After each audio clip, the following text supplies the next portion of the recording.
Kisah inspirasi tentang seorang pemuda dari Indonesia yang menerima jemputan istimewa untuk menunaikan ibadah haji daripada Kerajaan Arab Saudi.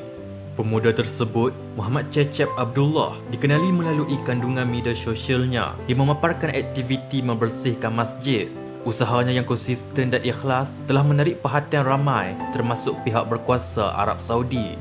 Cecep yang sebelum ini pernah pergi menunaikan umrah, katanya ketika menunaikan umrah, dirinya sempat berdoa di Raudah agar diberikan peluang menunaikan haji pada tahun ini. Doanya yang tulus akhirnya dimakbulkan apabila beliau dimasukkan ke dalam kumpulan jemaah jemputan haji Indonesia 2025.